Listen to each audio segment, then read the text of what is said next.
That's missing. I think that's another place where a lot of things break down. One person isn't as into the other as the other one. Wow, that was kind of a conundrum, wasn't it? So, like, the guy doesn't necessarily love the girl as much as the girl loves the guy. Validation instead of, um, well, validation quite simply is, I understand what you're saying and here's my thoughts. Or it's, I don't feel well. Okay, I understand you're not feeling well, so I'm going to do this for you. There's different levels of validation, but to validate the other person's feelings and emotions is huge. Welcome to the room. Appreciation. This is, please and thank you. That's pretty basic. I think we all get taught that. Well, at least we used to all get taught that when we were younger. I don't know so much about today's kids, but yeah.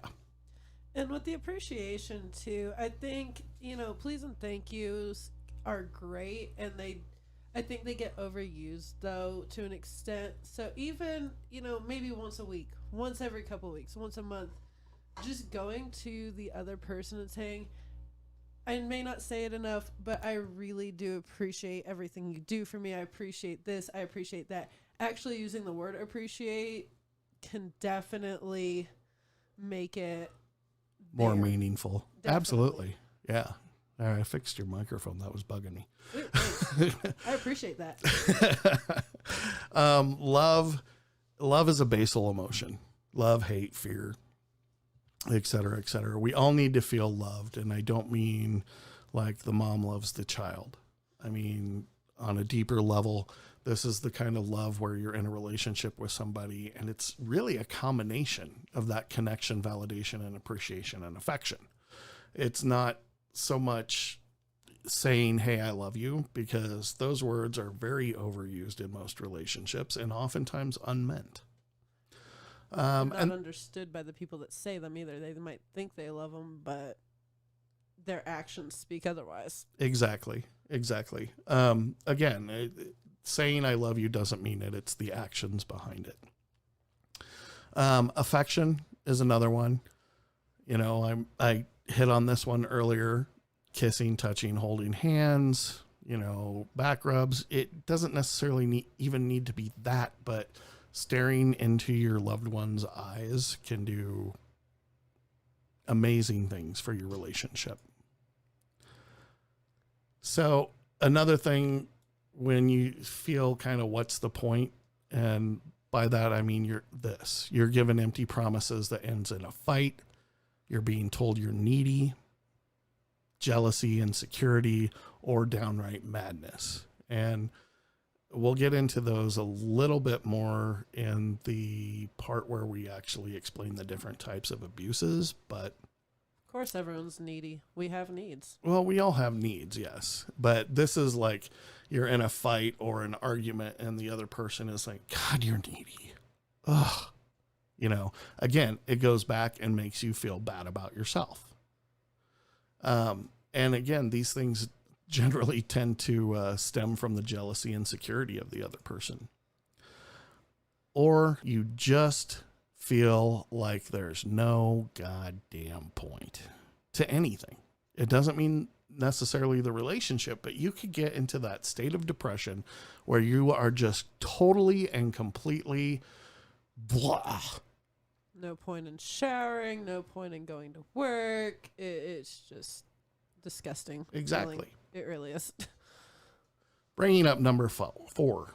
I almost said 5. Number 4 is the scorecard, which I'm sure everybody is familiar with. Guys hear about this all the time where, the woman is going to come back and bring something up from 10 years ago that they thought was completely over, and it's totally not. So here's the thing. We all make mistakes. Even the most loving, committed partner does something stupid and hurtful at some point in time. It happens. We all do it. Like, get off of me. Go away. Sometimes we need that alone time or the space. However, when it's brought up over and over and over and over again, it slowly kills even the most healthiest relationship out there. If I'm to sit here and I say over and over again that, I don't like the way you do your makeup, or I don't like the way you don't take out the trash, or I don't like the way you leave shit lying around, over and over and over, no matter what the healthiest relationship, it is still going to wear it down. Again, these are all control mechanisms that make you feel inferior. Firing shots at one but it's also a control mechanism. These things are, again, designed to shame and manipulate the other person. Take the garbage out, do the dishes, whatever. It can be meaningful tasks or meaningless tasks, and we get into a lot more of this here in a little bit. And there's so many ways you could just rearrange that sentence to make it so much nicer. It's like, hey, if you've got time, could you please do this? Oh, exactly. And then all of a sudden there's no issue with it. It's like, okay, yeah, I'll do that if I have time. Yeah. Number 5 is the mine is always worse column. And what I mean by that is like, whatever you're going through, I have it worse.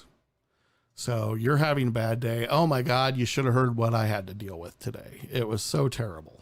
The abusers always seem to turn themselves into the victim. In some way, yeah. And again, it stems from the insecurities that they have.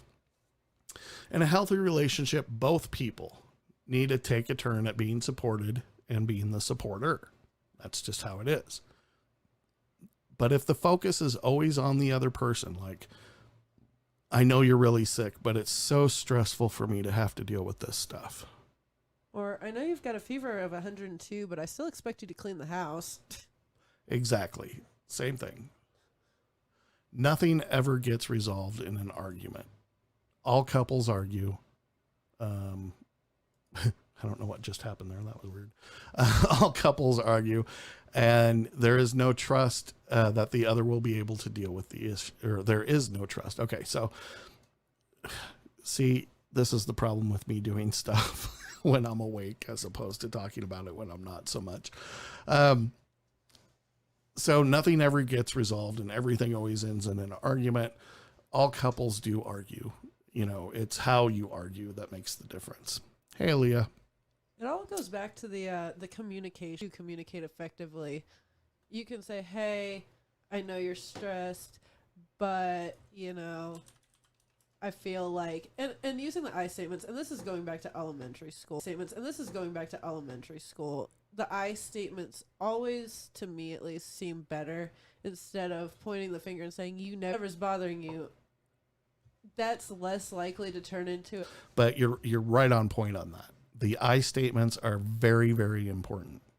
And by that, instead of saying, you make things like,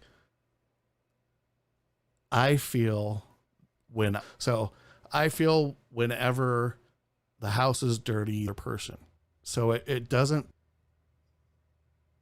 this place always looks like shit. Why don't narcissistic behavior for sure?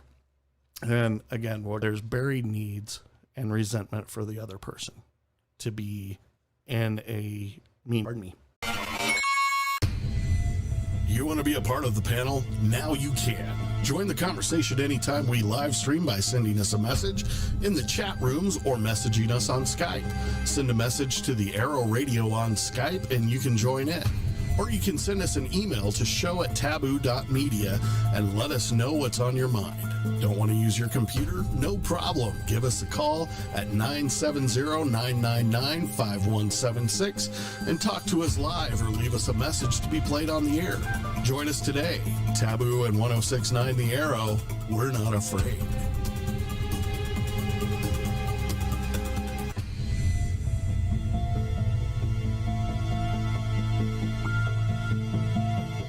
Hello, ladies and germs, or gentlemen, as the case may be. You might be germs. I don't know. It's me. It is Zan. I am here with Alex. Say hello, Alex. Hello, Alex. And you are watching Taboo, or listening, depending on where you're at. I wanted to let you guys know that this is going to be a longer than normal episode. And hello to whoever's in the room or in the videos or listening on 106.9 The Arrow. This is going to be a longer than normal episode, mainly because it covers a topic that's very serious. Hey, Smooth, how's it going? Thank you for the ice cream already. I could use some about it now. But we're covering things like toxic relationships and domestic violence. So why is this going to be longer than the normal episodes? Quite simply, it's a pretty serious topic. I mean, it's a very serious topic. But it's also one, I did a dry run, what was it, the other night, and it took just me, an hour and a half. And that was without anything that Alex had to say. So I'm sure this is going to be a little lengthier type of situation. But yeah, we do want to talk about domestic violence, toxic relationships. I think pretty much everybody listening and anybody around the world has probably heard it, been in one, had a friend who was in one. It's bad. It really is. It's traumatic. It's very traumatic for at least the victims. I don't know about the abusers, and I don't know if it was